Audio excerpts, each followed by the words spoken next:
I've traveled through Asia. I've wandered temples in Thailand, watched cherry blossoms fall in Kyoto, and eaten street food in Vietnam that made me cry in the best way. But none of it, prepared me for the Philippines.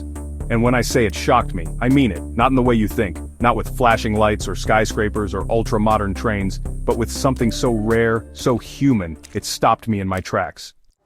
I landed in Cebu on a humid Tuesday afternoon. My plan was simple: 3 days, island hop, take pictures, move on.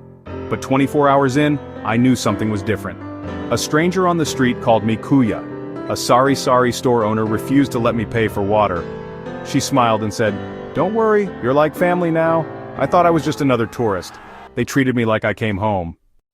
In most countries I visited, people were friendly. But in the Philippines, it was personal. It wasn't just hospitality, it was something deeper. When I got caught in the rain, a tricycle driver waved me under his tarp. When I looked lost, someone always came up and asked, "Are you okay, sir?" Not for money, not for likes, just to help. I was a total stranger, and still they looked at me with the kind of warmth you can't fake. At first I couldn't explain it. Why did everyone feel so open? Why did I feel so safe here? Emotionally, not just physically. Then I realized, the Philippines isn't trying to impress you. It's not polished or perfect, but it doesn't have to be. It meets you exactly where you are. And that kind of honesty, that kind of human connection, it shakes you. Then there's the food. You hear about adobo, sure.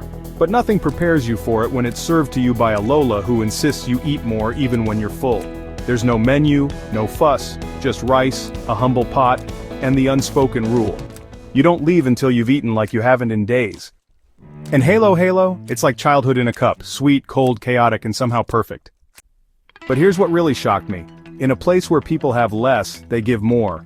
I've seen children with no shoes offer you their last piece of candy.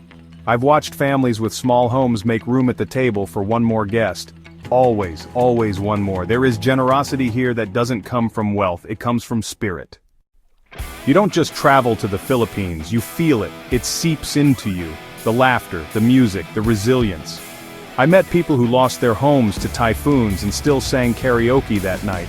I met nurses who worked 12-hour shifts and still went home to care for others. There is a quiet strength here that humbles you.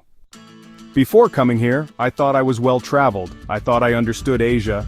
But the Philippines reminded me that you can visit a place and completely miss its soul. But if you're lucky, really lucky, the Philippines lets you in. And when it does, it changes you.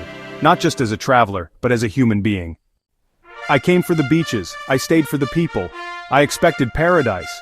What I found was something better. A culture of connection. Of joy that doesn't depend on luxury. Of belonging that doesn't ask where you're from. I thought I was just visiting. But the Philippines made me feel like I was home. If you've never been, go. Not just for the photos, not just for the islands, but for the feeling you'll carry long after you've left. The Philippines didn't just surprise me, it healed something in me I didn't know was broken, and that is the kind of shock we all need sometimes.